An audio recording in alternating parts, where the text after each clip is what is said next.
August 2021. The Australian men's basketball team just did something no Aussie squad had ever done before. They won an Olympic medal. A bronze in Tokyo, but one that felt like gold.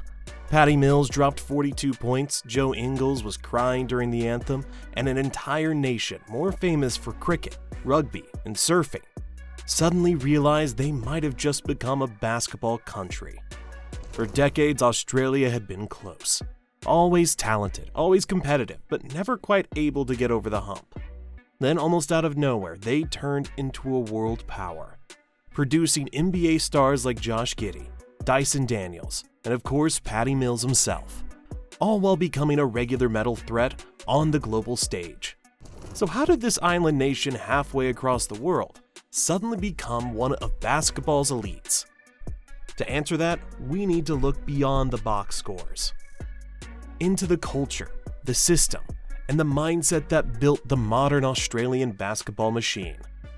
Because this didn't happen by accident, it was planned, and it started decades before that Tokyo medal. Long before Australia was producing NBA players by the dozen, it was producing something else: grit. The Australian men's national basketball team, known as the Boomers, have been around since the 1950s.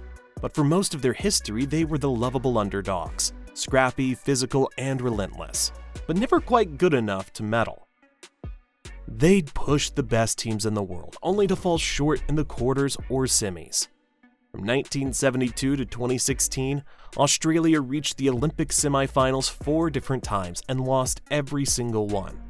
Barcelona 92, Sydney 2000, Rio 2016. Each heartbreak carved deeper into their national identity. But here's the thing. Those losses didn't break them. They shaped them. Australian basketball developed a unique DNA built around toughness, teamwork, and sacrifice. They called it mateship, a cultural code of loyalty and unity that runs deep in Australian sports. While other teams relied on superstars, Australia relied on the collective. Players like Andrew Gaze, Shane Heal, and later Patty Mills and Joe Ingles weren't just representing themselves. They were carrying on a tradition of boomer pride that refused to die no matter how many heartbreaks came their way. By the late 2000s, the culture was strong, but culture alone doesn't win medals. They needed something else: infrastructure, development, and access to the world's best competition. That's when the next piece of the puzzle fell into place. An academy that would change everything about Australian basketball forever. If there's one decision that changed the course of Australian basketball, it was this: the creation of the Australian Institute of Sport, the AIS, in 1981. Before the AIS, talented young athletes were scattered across the country with no centralized training, no elite coaching, and no direct path to the pros. But once the AIS came along, everything changed. It became the heartbeat of Australian sports, a national training hub designed to turn raw talent into Olympic-level athletes. Basketball was one of its earliest success stories. The AIS recruited the best teenage players from across the country, housed them, educated them, and put them through world-class training programs. Names like Andrew Bogut, Patty Mills, Lauren Jackson, and Liz Cambridge all came through its system. But the real genius wasn't just in producing stars. It was in producing systems thinkers. The AIS built a model that emphasized team-first mentality, discipline, and international exposure. Young Australians weren't just learning how to shoot or dribble, they were learning how to think the game like professionals. And soon other institutions followed. Programs like Basketball Australia's Center of Excellence, NBA Global Academy in Canberra, and the NBL's Next Stars Initiative all extended the AIS blueprint. Together, they created an ecosystem where young talent didn't have to go to the US to develop. They could do it right at home. By the 2010s, Australia had built a complete pipeline, from youth leagues to AIS to NBL to NBA. But that's when the results started to show. One draft pick after another. One Olympic run after another. If you're enjoying this breakdown of how Australia quietly built a basketball empire, make sure to subscribe. because next we'll dive into the exact moment the Aussies went from almost there to finally breaking through. Because it wasn't talent that made them medal contenders, it was belief. For decades, the Boomers were the heartbreak kings of international basketball, always competitive, always close, but never clutching a medal. That finally changed in Tokyo 2021. It was supposed to be the same old story. Australia had talent: Patty Mills, Joe Ingles, Matisse Thybulle, Dante Exum. But they were up against the usual giants: USA, Spain, Slovenia, France. The skeptics said, they'll play hard, but they'll fall short again. Except this time they didn't. From the group stages, Australia played with a focus and confidence the world hadn't seen before. They weren't just scrappy, they were surgical. They executed. They defended like their lives depended on it. And leading them was Patty Mills, a 6-foot guard who's always been the emotional heartbeat of the Australian basketball. Then came the bronze medal against Slovenia. Luka Doncic on the other side, the world watching. And Mills went nuclear. 42 points, 9 assists, and one of the most iconic performances in Olympic basketball history. When the buzzer sounded, Australia had finally done it. Their first ever Olympic medal in men's basketball. That night, as the players hugged and cried, it wasn't just celebration, it was closure. Every heartbreak from Sydney, from Rio, from London finally meant something. But the truth is that Tokyo medal wasn't the end of the story. It was the payoff of 40 years of building, grinding, and believing, and the start of a new chapter where Australia wasn't just the tough underdog anymore. Because after Tokyo, something even bigger started happening. Australia's rise stopped being about national pride and started becoming about exporting talent to the world. Australia didn't just build a great national team. They built a global basketball factory. The kind of system where the best players don't just dominate at home, they thrive on the world's biggest stage, the NBA. It started in the early 2000s with Andrew Bogut, the #1 overall pick in the 2005 NBA draft, the first Australian ever to do it. That opened the floodgates. Soon came Patty Mills, Joe Ingles, Aaron Baines, Matthew Dellavedova, and then a wave of new generation stars. Ben Simmons, Josh Giddey, Dyson Daniels, Josh Green, Matisse Thybulle, and Jack White. Each generation learned from the last, each one more polished and confident than before. The message was clear. You could grow up in Perth, Sydney, or Canberra and still make it to the NBA. But what made Australia's system special wasn't just exporting players. It was the attitude they exported. Aussies brought toughness, defense, and humility. The exact traits NBA teams crave. They weren't flashy, they were disciplined, adaptable, and unselfish.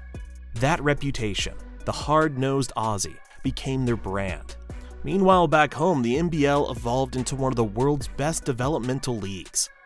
Through the Next Stars program, young prospects could play professionally in Australia instead of going to college, with players like LaMelo Ball and Josh Giddey proving the model works. The league gained respect, TV deals, and even NBA scouts attending every game. By the mid-2020s, Australia had officially become a global hub for talent, both homegrown and international.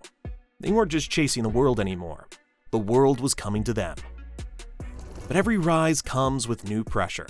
And for Australia, the question became, after finally breaking through, could they keep it up when the spotlight got brighter? After Tokyo, expectations for Australia skyrocketed. They weren't just gritty underdogs anymore, they were medal contenders, ranked among the world's elite. And that's when the pressure began.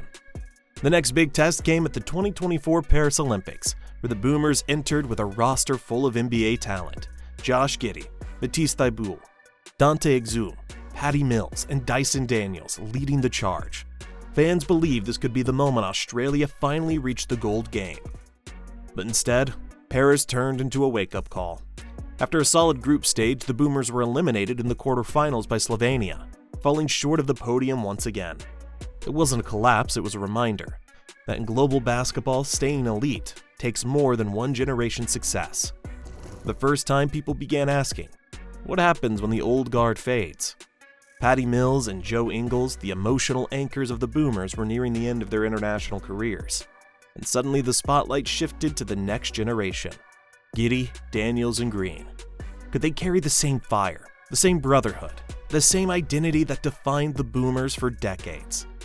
The answer wasn't clear yet, but one thing was. Australia had moved past the point of being satisfied with close enough.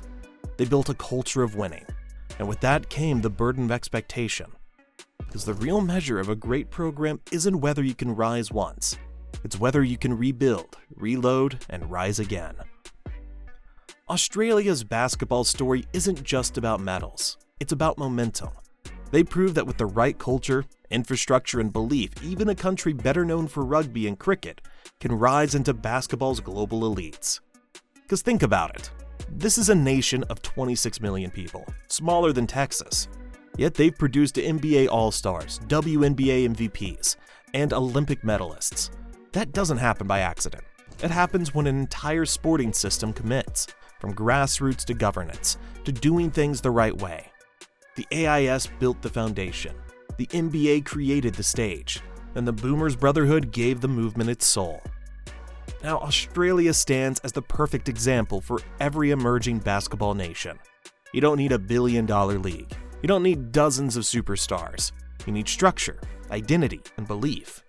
Even with their loss in Paris 2024, the Boomers' rise changed global basketball forever. They showed that international success isn't about luck. It's about building something that lasts. And if there's one thing that defines Australian basketball, it's resilience. They don't just bounce back, they come back stronger.